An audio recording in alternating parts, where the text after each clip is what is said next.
একটা সময় খুব চেষ্টা করতাম নিজের নাম বাঁচানোর। সবসময় খেয়াল রাখতাম কেউ যাতে আমার নামে কিছু খারাপ না বলতে পারে, আমার কোনো কথায় বা ব্যবহারে তারা না কষ্ট পায়। সবার সব কথা রাখার চেষ্টা করে যেতাম কন্টিনিউয়াসলি, যে যা বলতো সেই কাজটাই করার চেষ্টা করতাম।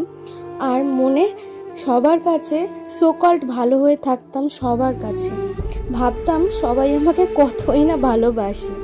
আসলে বড্ড বোকা ছিলাম। তখন সবাই শুধু নিজের প্রয়োজনে প্রিয়জন বানাতো, তাদের স্বার্থে আমাকে কাজে লাগাতো। আর আমি ভাবতাম আমাকে তারা কতই না গুরুত্ব দিচ্ছে। বুঝতামই না আমি শুধু ব্যবহার হচ্ছি তাদের কাছে তাদেরই স্বার্থে। তখন প্রচুর দেখেছি তাদের স্বার্থের সময়, তাদের প্রয়োজনে আমাকে ঢাল করে তাদের সব কিছু স্বার্থ প্রয়োজনটুকু মিটিয়েছে। কিন্তু সামান্য আমার যদি একটা ভুল হয়, সেই ভুলটাকে বড় করে দেখিয়ে আমি তাদের চোখে ভিলেন বা খারাপ সব থেকে আগে হয়েছি। হ্যাঁ, তারা আমাকে সবাই টেকেন ফর গ্রান্টেড হিসাবে নিত।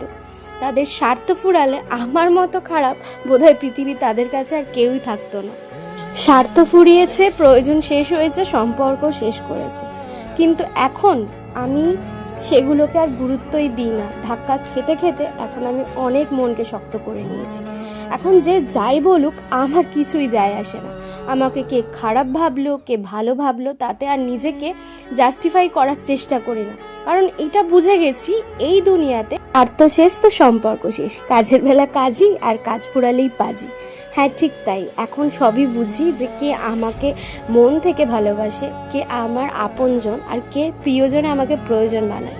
বুঝেও কিছু কিছু ক্ষেত্রে হাসি মুখে সবটাই জেনে বুঝে তাদের সামনে চুপ করে থাকি। হয়তো তারা মনে করে যে হ্যাঁ, আমি আগের মতনই রয়েছি। তাদের মনের যে মানসিকতাগুলো সেগুলো হয়তো আমি কিছুই বুঝতে পারছি না। আসলে তা নয়। এখন ধৈর্য ধরতে শিখে গেছি, মানুষকে বুঝতে চিনতে শিখে গেছি। তাই হাসি মুখে তাদের কাছে থেকে তাদের মানসিকতাগুলো বোঝার চেষ্টা করি যে কিভাবে আমাকে ব্যবহার করে যাচ্ছে প্রতিনিয়ত। তবুও চুপ করে থাকি, কেননা সবটাই বুঝতে শিখে গেছি এবং তাদের মনে কি চলে সেটাও জানতে পেরে যাই। হ্যাঁ, এখন হয়তো আগের মতো আর খারাপও লাগে না, আর আগের মতো কষ্টও পাই না। কারণ বুঝে গেছি যে আমি শুধু সবার কাছে ব্যবহারই হয়ে এসেছি এতদিন। যাই হোক, আমি আর এগুলোকে নিয়ে কোনো বদর করি না। যে আমার মানসিক শান্তির কারণ হবে, যে বিনা স্বার্থে আমাকে ভালোবাসবে, সেই আমার প্রিয়জন।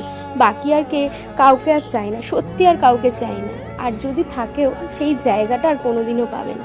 আর নিজেকে কারোর কাছে প্রমাণ করার চেষ্টাও করি না, কারণ মানুষ বহুরূপীর থেকেও ভয়।